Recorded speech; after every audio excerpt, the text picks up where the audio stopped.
Okay, in this section, I want to try and explain the difference between Aeolian and Dorian and when you should use them.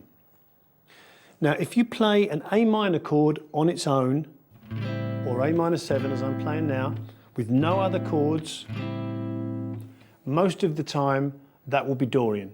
You can use Aeolian, or natural minor as it's also known, but I think most people would probably go for Dorian first.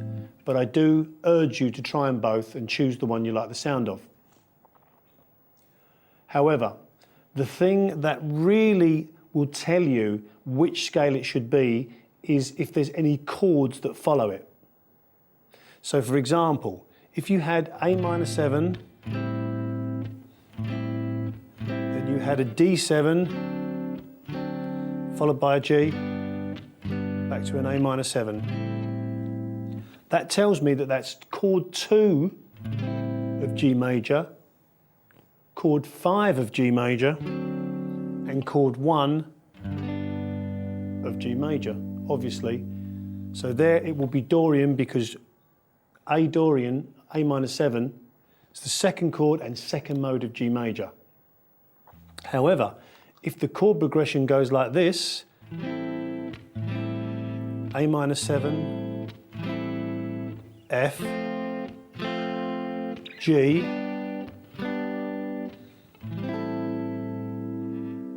that tells me that those three chords are from the key of C major. A minor 7 is the 6th chord, 1, 2, 3, 4, 5, 6.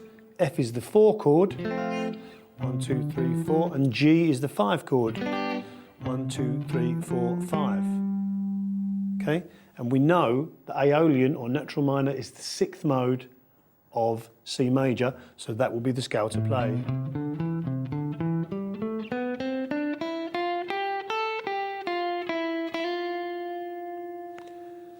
Now, just as another little tip, sometimes in jazz music or blues music, even if you have a chord progression like I played, first of all, A minor 7, like this, going to D7, going to G.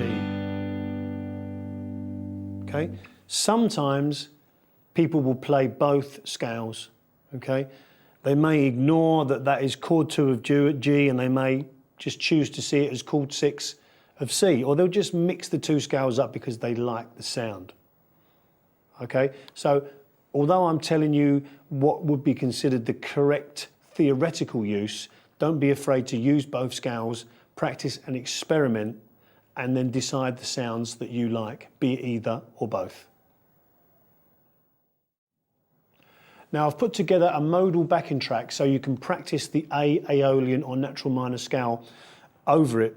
And this is a very, very common compositional tool for being able to outline a specific mode.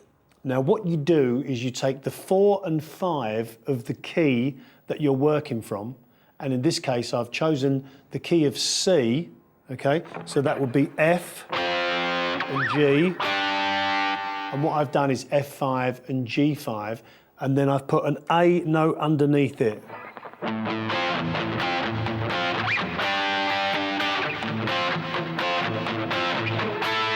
And then I've actually gone up to an A5 chord at the end. But if you take the 4 and 5 of any key, or in this case C,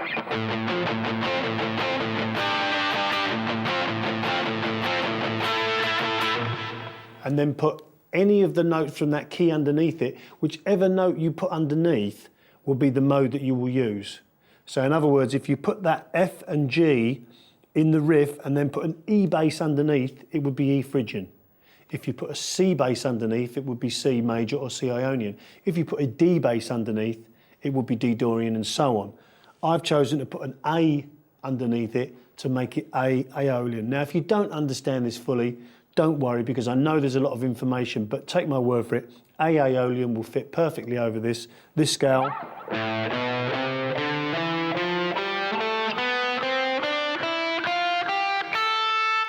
Okay, and even if you're struggling with that, take A minor pentatonic,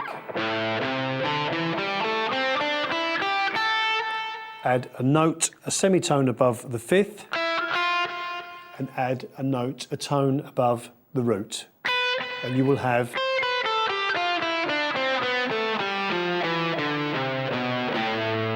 a Aeolian. Also, it would be the C major scale if you started it on C, but remember this is the 6th mode, okay? So even if you haven't understood any of this, just take that scale and have fun, and then at some point, if it does sink in, you'll know the sound and you'll have some licks to play.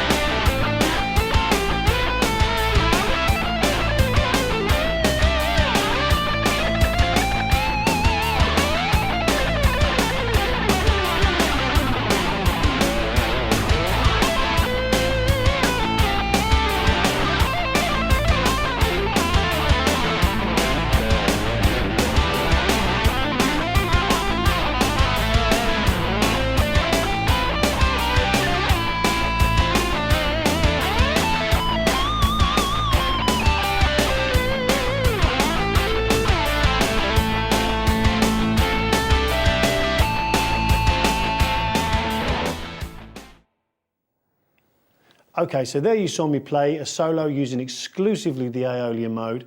And as I explained before, if you take the 4 and 5 of the key, whichever note from that key you put underneath it will be the mode. In this case, it's A, making it A Aeolian.